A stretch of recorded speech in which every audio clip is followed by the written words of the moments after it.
Hello there. What's going on, everyone? We've got Kallus and Lando officially now coming to Star Wars Legion. Although, I mean, I guess it was sort of already official. I already had them pre-ordered, so it's kind of hard for this to make it official. But it feels more official now because we've got some articles giving us a closer look at both Kallus and Lando for Star Wars Legion. This one is pretty cool. Although it is strange for me to look at Kallus without the cigar in his mouth. If you're over on my Discord, I have that as one of the emojis, and I'm just so used to seeing Kallus with the big cigar. I just really feel like he ought to have it because he's got the Wolverine thing going on. I halfway expect adamantium claws to be coming out of his gloves there, but very excited about both of these characters, especially Lando. If you guys know, I live in Orlando and I have a son named Lando, so I'm a pretty big Lando fando. Dad joke number one. And if you guys are new here, we've got some pretty cool news at the end of this video. Giveaway winner is going to be announced for the 12 Days of Life Day giveaway. Do you guys like Luke Skywalker? Maybe, I don't know. Yeah, so basically all month long, 12 times during the month of December, I'm giving away stuff. All you have to do is be a subscriber and leave a comment on this or one of my videos. And that's how my giveaways run all the time. I do giveaways all the time, but I'm doing 12 of them for the 12 Days of Life Day. And, if you guys follow me, you're probably already aware, but just in case you didn't already know, make sure you click that subscribe button. Make sure you leave a comment. It helps if you're a public subscriber, too. If your subscriptions are public, so this way YouTube will tell me that you're subscribed, because when I filter out people who are not subscribed, people who have their subscriptions secret will not show up. Just a little tip. All right, so let's go ahead and talk about Lando and Kallus. Let's talk about Kallus first. Now, it's also kind of funny because I put out a video yesterday talking about these characters, and we're talking about news, that we were getting ready to have some Legion news, and like 15 minutes after I published that video, all of a sudden FFG decides to start dropping articles on us, and it was just like, oh boy. Yeah, I had some pretty scathing comments in the comments section, and which is really strange that people don't realize that timing isn't always the way it seems. But what can you do? And people like to be cruel, which kind of hurts. But oh well, it's the internet. I put myself out there. People are going to be cruel. But in the interest of focusing on the good, let's talk about these Legion expansions because they are awesome. Agent Kallus is a commander expansion for the Empire, and this is it's great getting characters from Star Wars Rebels in the game. I really like this guy. They talk about him a little bit because both characters in this are actually going to have a flaw. I think initially we were only thought that maybe Lando would get a flaw, but Kallus gets a flaw too. Or maybe I'm just remembering incorrectly. Maybe people knew all along that Kallus was getting a flaw, but it's pretty cool that he's going to be getting this. It comes in a couple of different varieties too. He's got that bow staff or the blaster configuration for it, which is just really, really cool. And of course, you don't even have to give him either one of those. You can build him with or without the helmet. I'm curious from you guys how you kind of expect to be building out your Kallus. I'm kind of torn because I feel like I want to build him with the helmet because that's like the first way you in season 1 of Rebels, you see him a lot with the helmet, and I'm kind of doing a rewatch of Rebels right now. He does show up with that helmet an awful lot, and I feel like that'll make him stand out quite a bit when it comes time for them to do like a different Kallus, like the good guy Kallus, because they talk about the flaw card and how it's based on his sympathy. He can sometimes have sympathy for his enemies, and so that's interesting. But I feel like it's we'll eventually get probably a good guy version of Kallus. So I'm like, it'll stand out a little more. But I think I'll probably just go with the headlet or the helmetless option. I feel like that's probably going to be what happens. But we got some options here for how we want to build them out. I think I'll probably go with the full blown spear and kind of like the option over on the side, all the way on the. All the way to the side, I think. So that's what I'm thinking I'm going to go with. I'm going to go with the no helmet and probably spear. That's what I'm guessing. But we'll have to see. Well, we got to look at Kallus's unit card here. He's only 90 points, although he can quickly add up the cost once we get looking at some upgrades. But he's going to have the command, the training, the equipment, and of course the gun upgrade. So he's going to have a weapon that he wants to equip. He's got contingencies too, which is the new keyword that really is kind of the theme between him and Lando. And while they are not perfect synergies of each other. This is kind of cool too. This is another thing that makes me think maybe we're getting an AT-AT. Maybe, just a maybe. But yeah, like the whole deal with Kallus and Lando both is that they have contingencies, and we talked about this a little bit when the rules reference guide was announced, because the rules reference guide had contingencies kind of spelled out in there. So the contingencies basically says, you're going to have like a sideboard but it's part of your build, so you're not going to be able to change it like in between tournament rounds. So it goes into your list. While building a command hand, set aside up to 2 extra cards as contingencies. Now, basically, the way contingencies work is they still have to be legal. So like this is going to really kind of work in builds that have multiple named characters. That's my takeaway for how contingencies are going to work. When you've got Kallus and maybe Vader, I think that's possibly something that you might want to consider, just because there's going to be a lot of command card options, and Kallus is going to let you have 2 cards set aside. I don't think you'll run Kallus or as a lone commander with only other generic units. You certainly can, but I feel like the real benefit is in some of those builds that happen to have like an operative and a commander and something else, like it can get tricky. I know Iden Versio having, not just her 3, but also having an extra one for her droid can sometimes make things tricky, especially if you have somebody else in there too, like you want to run a different commander or a different operative or something like that. So a keyword like this gives you a lot of options that you can kind of set them aside. And then when you go to play a card, then you can basically swap it at that point. But you have to play the card first. It has to be the same number of pips, and it still has to be legal. So like if I was running, for example, Kallus and Iden Versio, and I played, Kallus's 3-pip and Iden Versio was still alive, I could then discard it and then pull an eligible same number of pips card from my contingency plan. And so that's pretty cool. And now, and if we're both doing it, blue player's gonna have to go first. So that much is very interesting, and that will count as your played card. So basically, let's just kind of let you have command cards in reserve. There are some interesting like little rule kind of timing errors about how they're like hidden cards, and like your opponent won't know what you've got, and even if they play even if there was something that let them like look at a card or whatever, they're not going to be able to look at what's in your contingency. It's secret information. But then again, so are cards in your hand. So with all that being said, and of course, I think the card that let them look at your hand already is now gone. So who knows what if something like that or future mechanics will be coming back to do that. But contingencies is a really interesting card, and we'll look at one of those command cards in a little bit. But he also has Cunning, and Cunning is one of those cards that again plays into the whole concept of command cards, the importance of command cards. And Cunning is a good card. It's a good keyword to have. Definitely when you want to go first, and that's another reason why I feel like maybe Kallus and Vader could work well together. I mean, it's not going to be cheap, but you do want those expensive characters to go first when you need them to go first, and having a commander who's got Cunning could work. Then again, if you're running Vader, a lot of times you're running Vader's command card, so maybe Kallus isn't the best with Vader, but maybe Kallus and Veers, or even if Kallus and Krennic, if you want the double Cunning. I feel like there's probably more time in the future to really speculate on list possibilities. But Cunning's a decent keyword to have. It's not always my favorite, but it's pretty good. We do have a bad keyword here, and that's flawed. And that means you're going to have a flaw card. You're going to give that to your opponent. The only flaw card we've really been able to see so far is Anakin Skywalker's. But this one is... They talk about the flawed card a little bit later in the article that came out yesterday. And it talks about a weakness.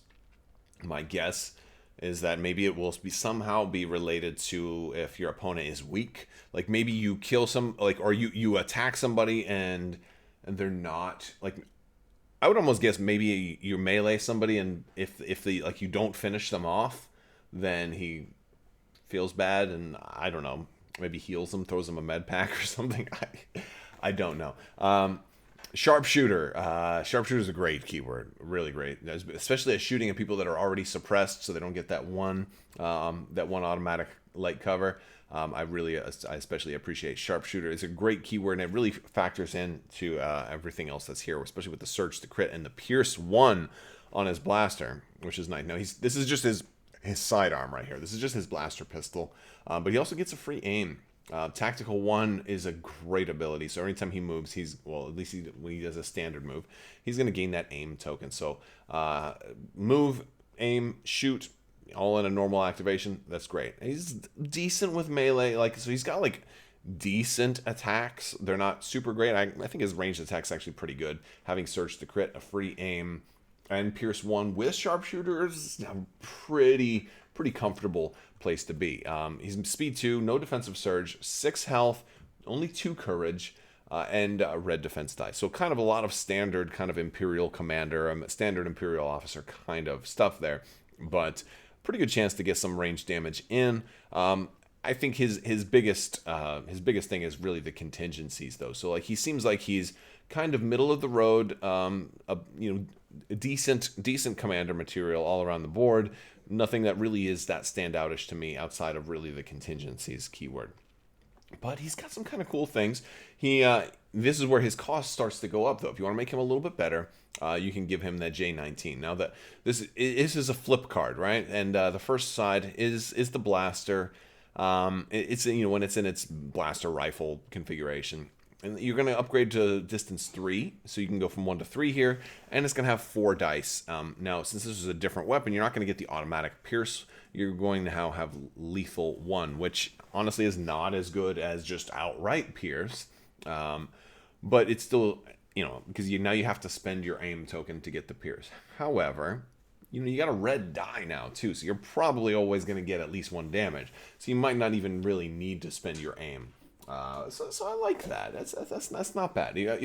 This seems like a weapon that's going to consistently get 1 damage through and occasionally get up to 3 damage. I don't think it'll get 4 damage all that often because you're going to be most of the time you're going to be spending your aim for Pierce 1 because Pierce is a great keyword to have.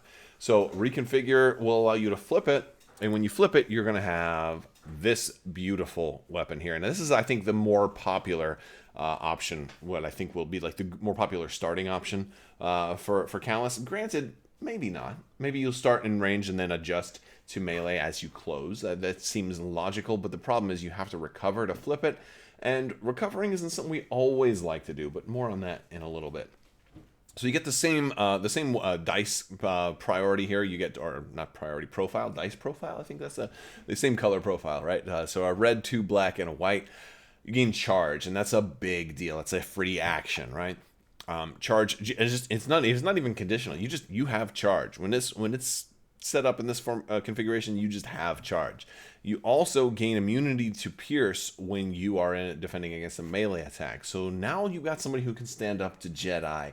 And that's a big deal, especially with recent waves. We've seen Darth Maul and Anakin just recently show up. I think that there is going to be a lot more Sabine players now too with the Mandalorians. You're going to have a lot more Darksabers out there potentially, and then there's already a decent number of Jedi. I think we're probably going to see Kanan and Inquisitors show up before too long. Also, I think the Rebels and the Empire are in desperate need of additional Force characters and stuff. So, and I'm actually was really surprised that we're not getting any in this wave.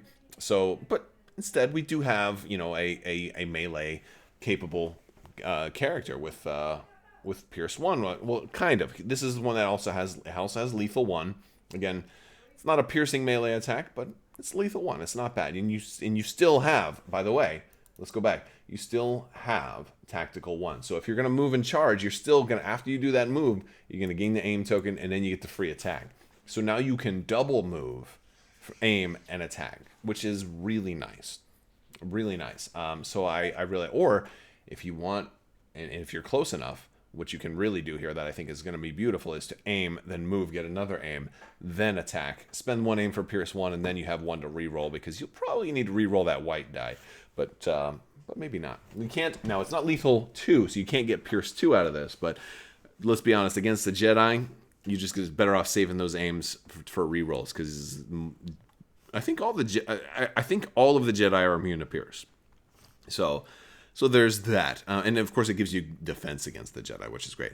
And it has reconfigure, you can flip back over, but I really like this one. I am more of a fan of Jedi type characters and Jedi and Sith and stuff like that in this game.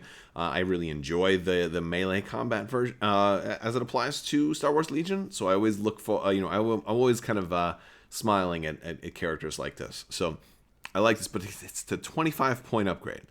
25 points, really picks up. It brings Kallus up to 115 points, and that's before any other upgrades. So he does become kind of expensive.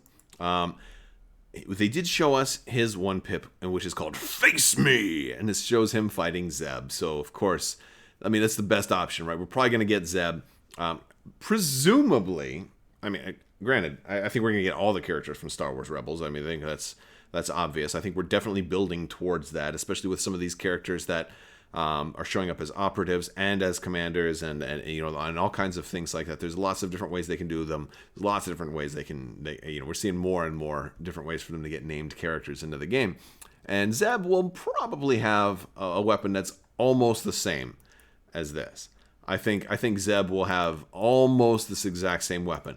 Might be a slightly better dice profile, though, because it is a Lasat weapon, and we know, at least in the case of Anakin Skywalker's lightsaber, that if you are better with a weapon, they reserve the right to give you more dice with it. So that is just the kind of a cool thing that we're seeing Zeb here, and more characters from Rebels, definitely a good thing in my opinion.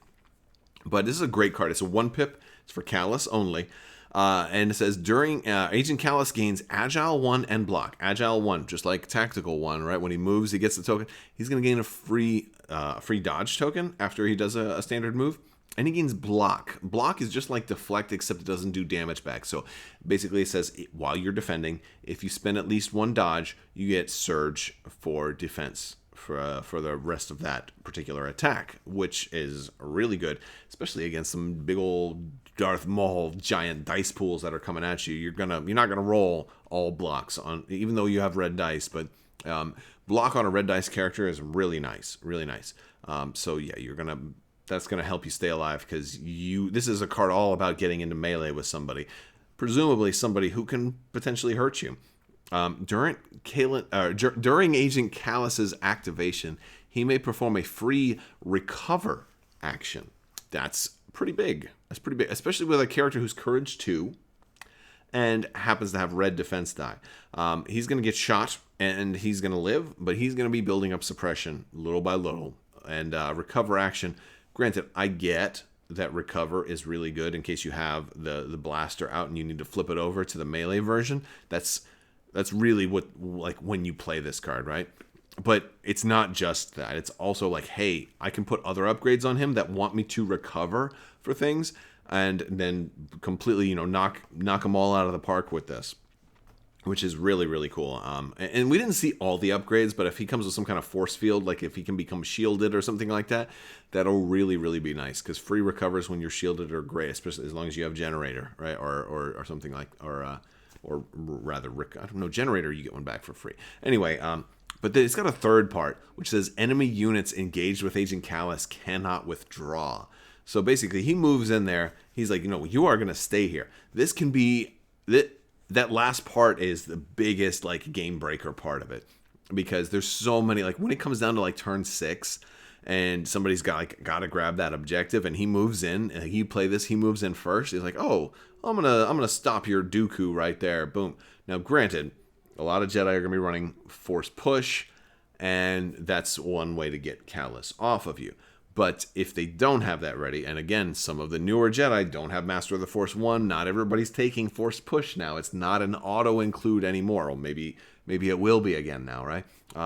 But suppose it's not a Jedi. Suppose it's somebody like Sabine or some Mandalorians that don't want to melee him, that want to just move and move out so this way he can be shot. This also preserves him. That means they're going to attack him. He's going to get that dodge. He's going to get Surge to block. Nobody else can shoot him, right? This is like a challenge. Like, this is like, the spotlight shines down on him and Zeb, and it's like, let Mortal Kombat begin. Bum bum bum bum bum bum bum bum bum bum bum bum bum bum bum bum bum. Oh, all right, I'm the freaking 90s. I'm gonna get a copyright strike for humming the Mortal Kombat theme now. But anyway, that's really cool, you know. So like I think anytime you play this, is you got to play the Mortal Kombat theme song. But maybe not everybody wants to do that. Anyway, very cool card. I love that it does so many different things. You can use this anytime you want. Like this is gonna be really good just as a recover. Like if you like, dude, you know, he's at risk of he's got so much suppression, you know, whatever, that like you can use it for that also, or maybe you'll be doing it all at the same time.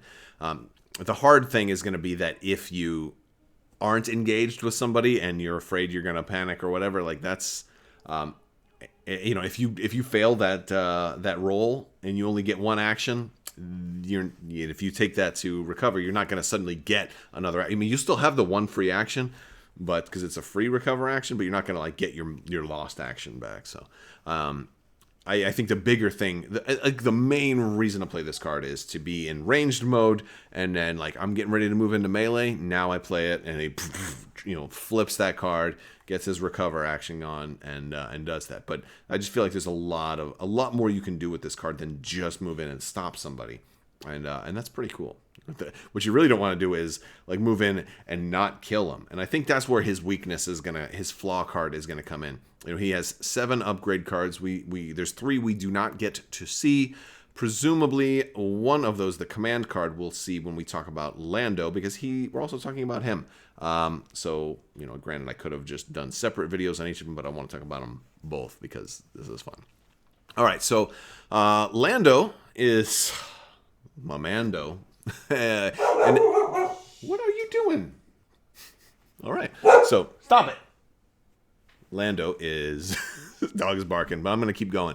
Lando Calrissian. This is Return of the Jedi Lando. He is gonna come in 3 different capes. 3 different capes for Lando. That's fantastic. I know they wanted to give him some other sculpt options, but I really cannot him like reaching to draw the blaster. That looks really bad right there. That looks. It looks like he's got a broken arm and his arm is in a sling. Like, I don't get that at all. Like, I don't know what they were thinking right there.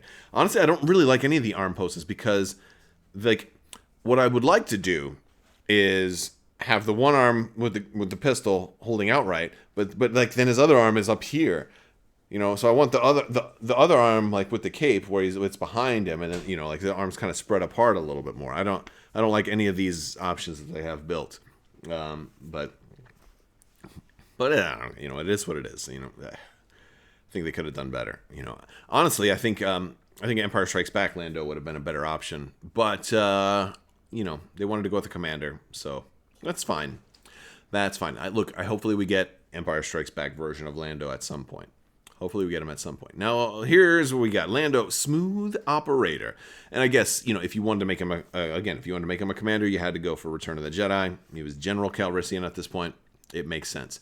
I don't know why they call him Smooth Operator instead of General Calrissian, though, because he was definitely a general at this point, but I feel like, you know, maybe that'll be the next Ultimate Art, you know, convention exclusive will be, you know, ESB Lando. So Lando comes in at a little more expensive.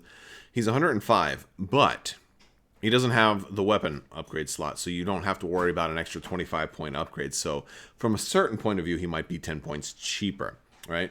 It all depends. But then again, he's not going to have that awesome melee, and his ranged weapon is significantly less dice.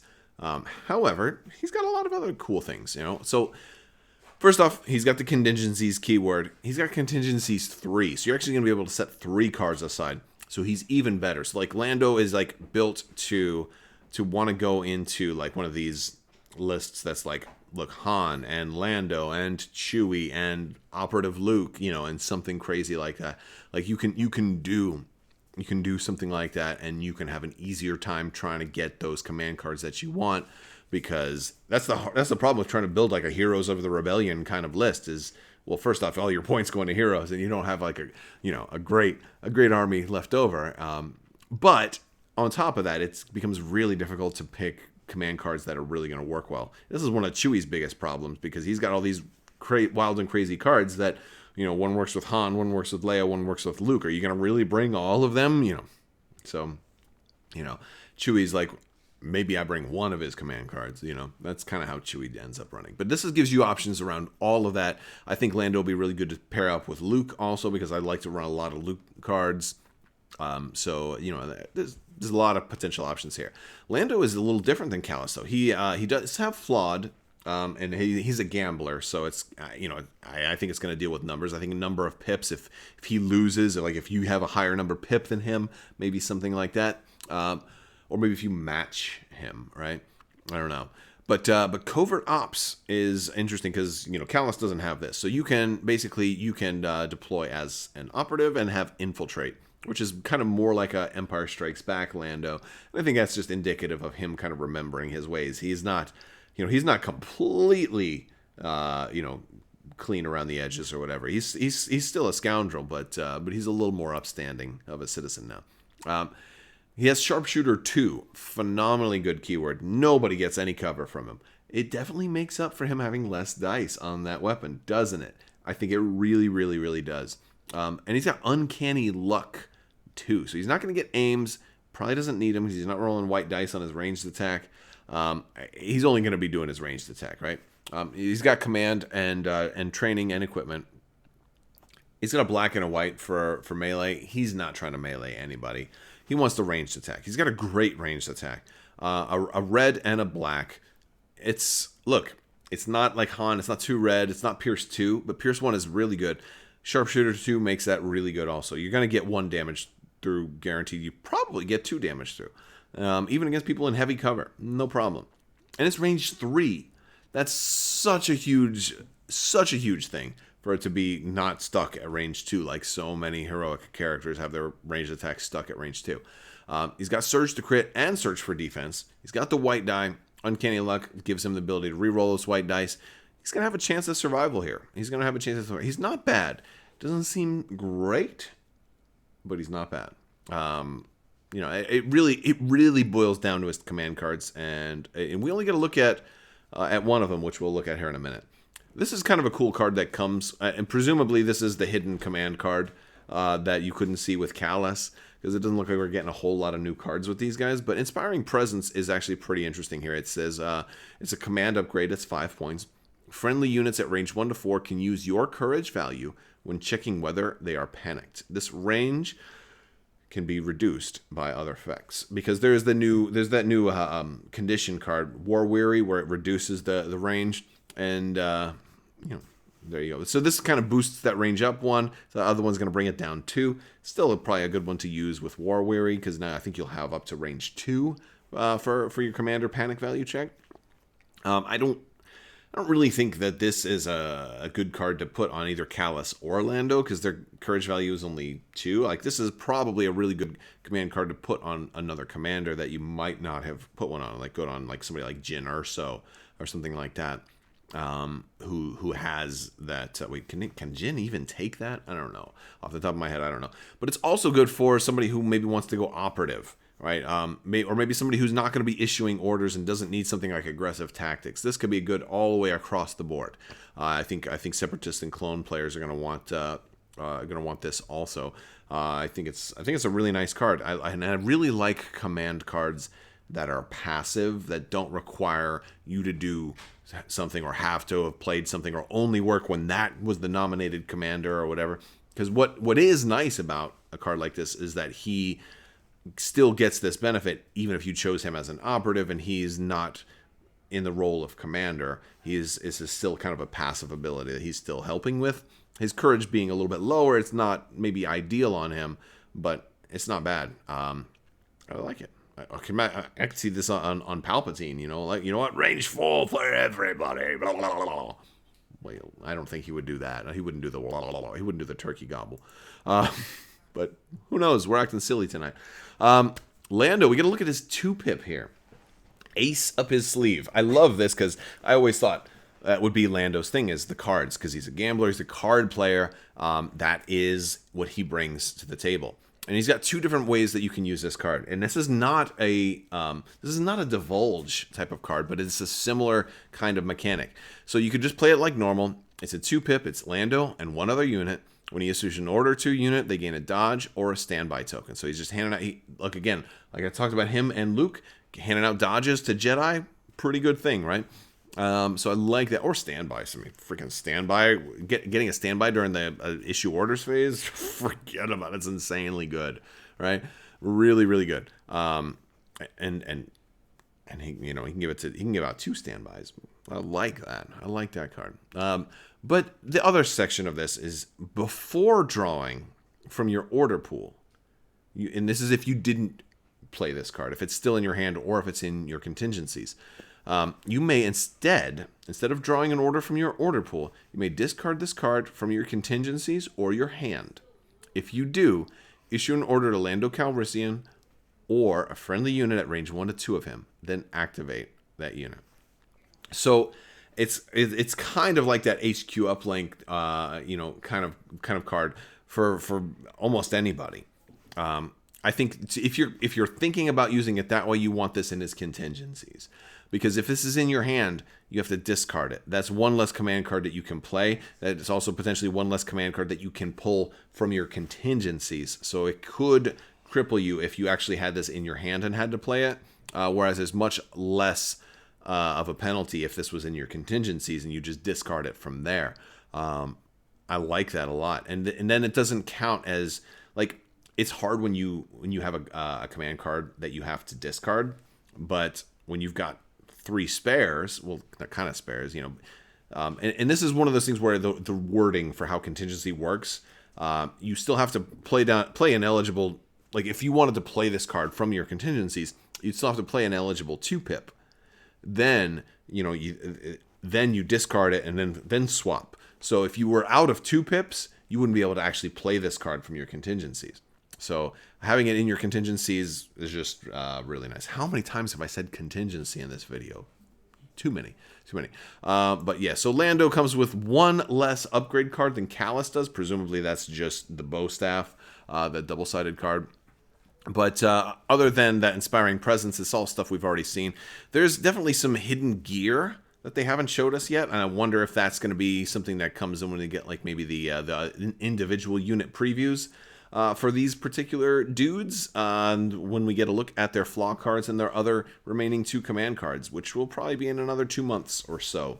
So, looks exciting. I'm super excited. I want to hear from you guys. Are you guys excited? Who are you more excited for? Or maybe you don't even play either of these factions, and maybe you're not excited about either of them. All right, it's giveaway time now. Our winner today is going to win some Luke Skywalker swag. And no, it's not the Commander Hoth Luke. I know you might have been thinking that, but that is coming. If you guys like Luke Skywalker, stay tuned. Maybe that might be like one of the last giveaways for the 12 Days of Life Day. But this is no slouch either. Today's winner is going to win a Luke Skywalker double-sided promo from 2019, along with all 3 Jedi Luke command cards. These were from, I think, last year's Prime. So, yeah. And these are alternate art. I mean, it's really kind of the same art, but extended. These are promo command cards for Serve Your Master Well, Full of Surprises, and I Am a Jedi, along with the Luke Skywalker unit card. Those will be mailed out. And our winner for those is going to be Tim Edgington.